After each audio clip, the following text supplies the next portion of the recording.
사람과 인사 나누시기 바랍니다. 사랑하고 축복합니다.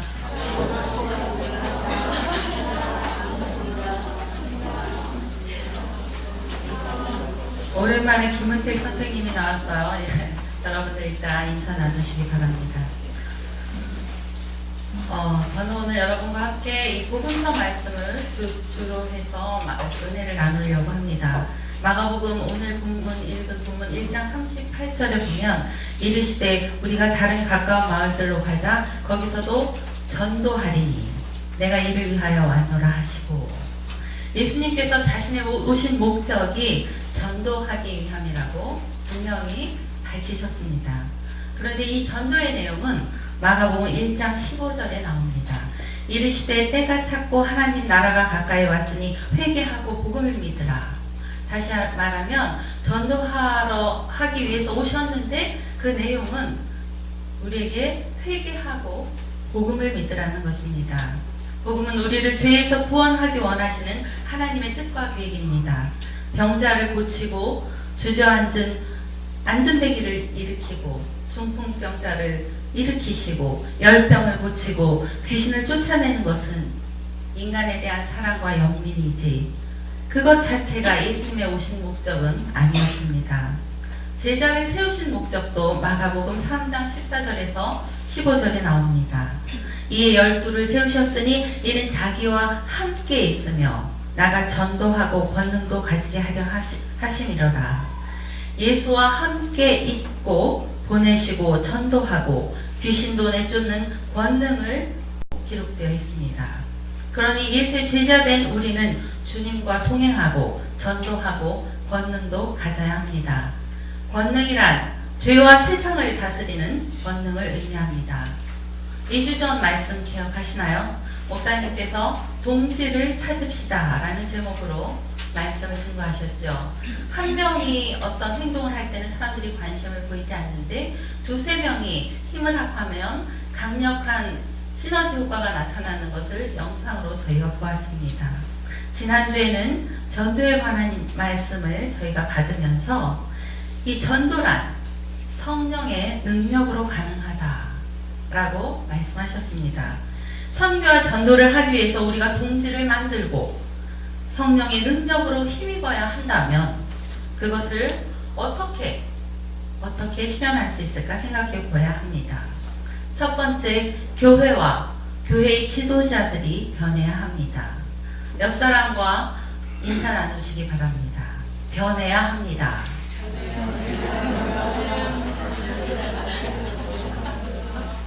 네, 변해야 합니다. 마가복음은 전개가 아주 빠릅니다. 다른 복음서와 달리 바로 예수 그리스도의 정체성을 곧바로 선포하고 들어갑니다. 마가복음 1장 1절을 보면 하나님의 아들 예수 그리스도의 복음의 시작이라 서두에 명시하고 바로 사역으로 들어갑니다. 예수님께서 곧장 시험 받으시고 복음 전파하시고 제자들을 부르시고 귀신을 쫓으며 병자를 고치시는 사역이 전개됩니다. 예수님의 행적은 그 시대 사람들에게 어떻게 보면 요즘 말로 아주 핫한 뜨거운 소식이었습니다. 예수님께 유대인들이 지켜오던 안식일의 규례나 전통은 크게 걸림돌이 되지 않았습니다. 안식일의 주인이며 생명을 소중히 여기시는 주님께서는 안식일에 병자를 고치셨고 제자들조차 규례를 어기고 안식일에 밀이삭을 잘라 먹었습니다. 물론 안식일의 규례와 전통을 무조건 무시한 건 아니죠. 그것보다 생명을 더 중히 여기시는 예수님의 마음이 드러납니다. 그러니 기존의 종교 관습과 전통에 묶여있는 사람들이 당황스러운 것은 어떻게 보면 아주 당연한 일입니다. 관습과 전통은 원래 인간 사회의 질서와 유지를 위해서 만들어집니다. 그런데 그것이 시간이 이렇게 오래 지나다 보면 오히려 인간을 얽매는 형식을 위한 형식으로 변해버립니다. 교회는 변하지 않는 절대성을 유지하면서도 끊임없이 변해야 합니다. 어떻게 복음을 시대에 따라 재해석하고 급변하는 사회와 융통성 있게 소통하면서도 변하지 않는 신앙의 정통과 절대성을 유지시켜 나갈 수 있을까 생각해 봅니다. 변하는 세대와 소통하면서도 복음의 절대성을 유지하면서도 이 급변하는 세대와 소통할 수 있는 방법이 무엇인가 끊임없이 질문해야 합니다. 교회가 진정한 목적을 잊어버리고 불필요한 규례와 전통을 고집하지 않는지 생각해 보아야 합니다. 교회의 전통과 교회법 등을 끊임없이 재해석해야 합니다. 헌금, 세금, 예전, 교회법 등 예수님 당시와 종교개혁 당시에 그 바로 타락의 원인이 되었던 재정적 부패와 종교적 타락을 지금 이 시대의 교회와 종교 지도자들이 반성하고 되짚어 봐야 합니다.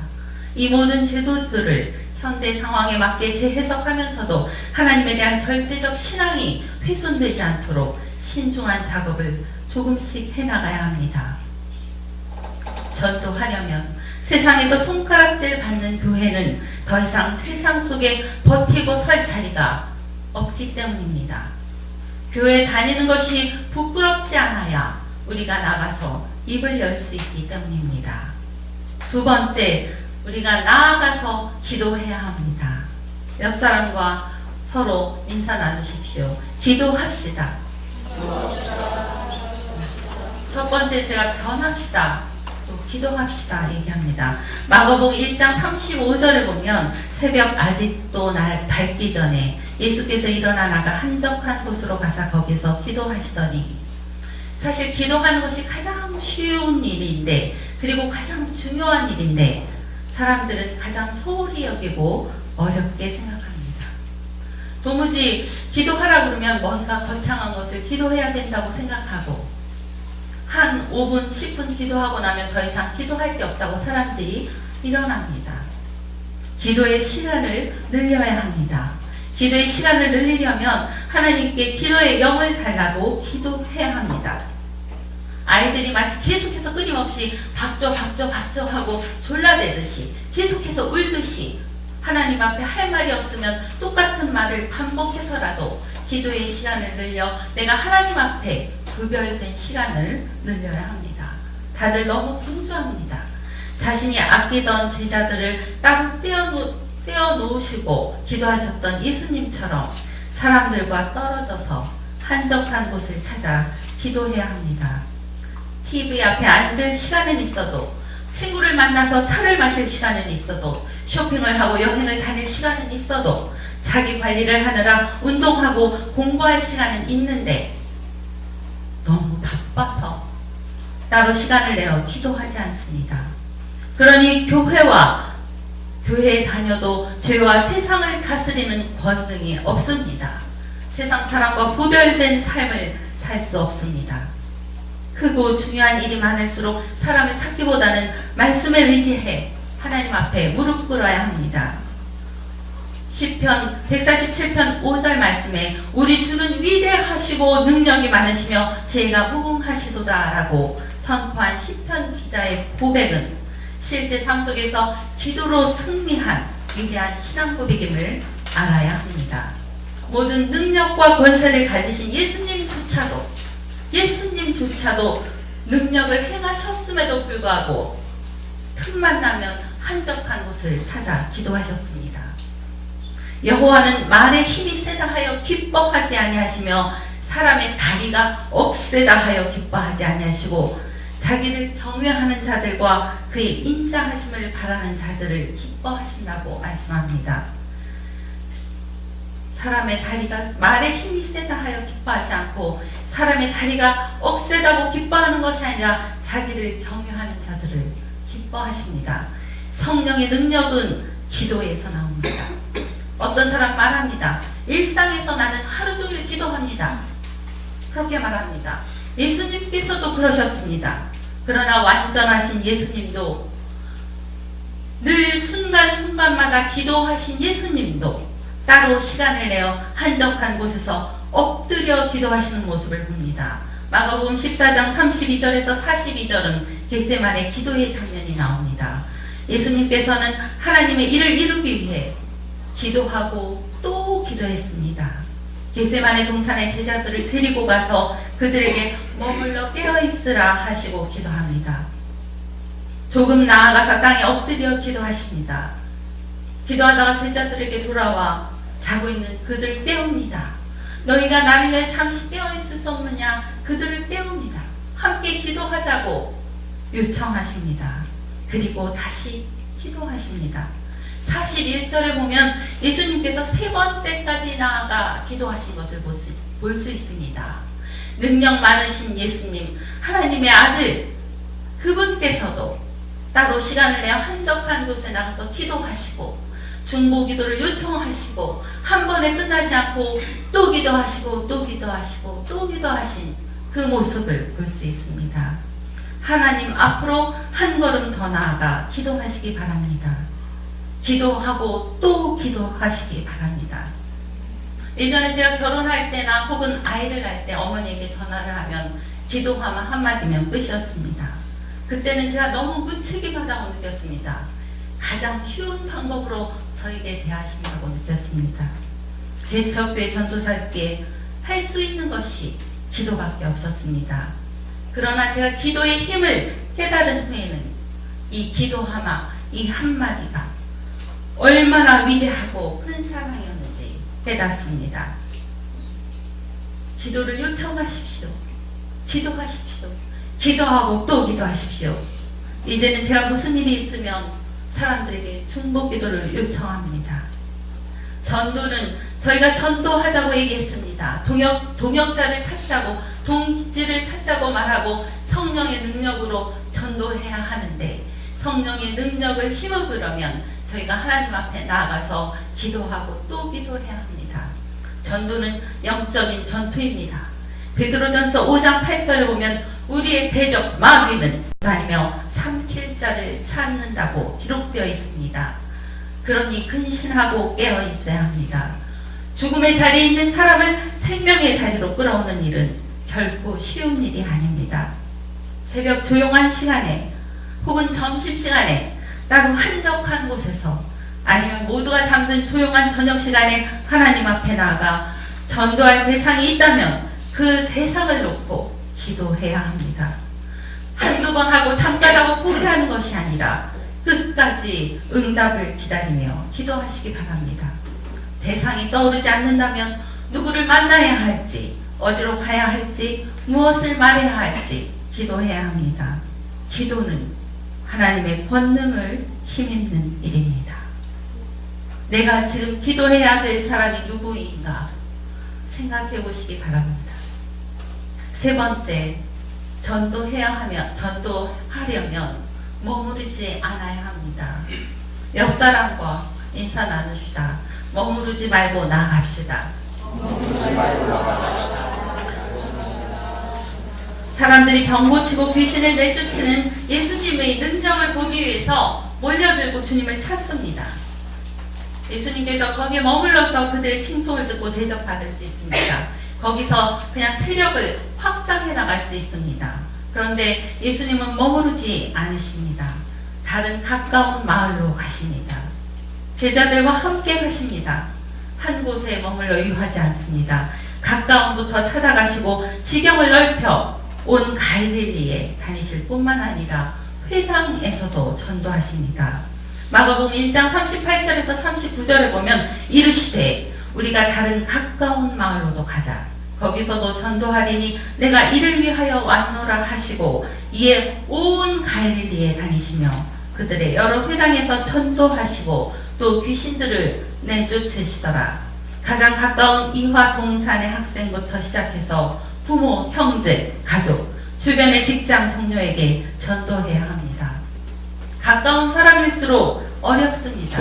자신의 삶이 다 노출되기 때문입니다. 구별된 모습을 내가 보이지 않으면, 내가 그리스도인으로서 구별된 모습을 보이지 않으면 그들에게 설득력을 가질 수 없습니다. 교회가 학교 안에서 더 많은 섬김과 본을 보여야 합니다. 바울은 많은 사람을 얻기 위해 스스로 모든 사람에게 종이 되었다 하고 고백합니다. 율법 아래 있는 자들에게는 율법 아래 있는 자 같이, 율법 없는 자를 얻기 위해 율법 없는 자처럼, 약한 자들에게 약한 자와 같이 여러 모습으로 행하는 것이 몇 사람이라도, 단지 몇 사람이라도 구원하고자 함이라고 고린도전서 9장에 고백하고 있습니다. 그들의 눈높이에 맞추어 그들의 삶으로 나아갑니다. 회당에서도 전도하십니다. 교회는 다니지만 믿음이 연약한 사람들에게 회개하고 복음을 믿으라고 전해야 합니다. 복음은 우리에게 새 힘을 줍니다. 예수님 당시 많은 종교인들이 자신들의 전통과 고집에 갇혀 오히려 복음을 외면합니다. 보아도 보지 못하고 들어도 듣지 못하며 걷지 못하고 주저앉은 안진뱅이로 살아갑니다. 무감각한 운동병자로 살아갑니다. 많은 사람들이 마치 열병에 걸린 것처럼 세상의 많은 정보의 홍수에 떠밀려서 하루 종일 충혈된 눈으로 살아갑니다. 학생들은 대학 입시라는 열병으로 하루 종일 책상 앞에 앉아있지만 점점 맥없이 떠밀려갑니다. 사람들은 귀신 들린 사람들처럼 분노와 음란으로 자신과 이웃을 해하고 있습니다. 그들에게 예수 그 이름의 능력을 선포해야 합니다. 복음을 들고 나아갈 때 예수님의 능력을 확인할 수 있고 힘입을 수 있습니다. 그냥 가만히 머물러 있을 때에는 복음이 그 능력이 역사되지 않습니다. 우리가 그것을 들고 실제 현장에 나갈 때에 그 예수님의 능력을 확인할 수 있습니다. 사실 전도해보면 예수 믿는 것이 얼마나 기적이고 큰 은혜인지 느끼게 됩니다. 언제까지 살아계신 하나님을 의심하고 맥없이 주저앉아 있으시렵니까? 이제는 그만 일어서십시오. 우리가 복음을 들고 나아가면 그때부터 하나님의 역사가 시작됩니다. 이사야 40장 29절 말씀에 피곤한 자에게 능력을 주시고 무능한 자에게 힘을 더하시나니 오직 여호와를 앙망하는 자는 새 힘을 얻으리니 독수리가 날개치며 올라감 같을 것이요 다른 박질하여도 곤비치 않고 걸어가도 피곤치 않으리로다 하고 기록되어 있습니다. 복음을 들고 나갈 때 힘을 더하시는 하나님을 체험할 수 있습니다. 먼저 주변을 돌아보십시오. 지금 가장 먼저 떠오르는 사람이 누구인지 생각해 보시기 바랍니다. 그를 친정으로 사랑한다면 예수의 이름으로 나아가시기 바랍니다. 시편 147편 2절과 4절에 이런 말씀이 있습니다. 여호와께서 예루살렘을 세우시며, 내가 세우는 것이 아닙니다.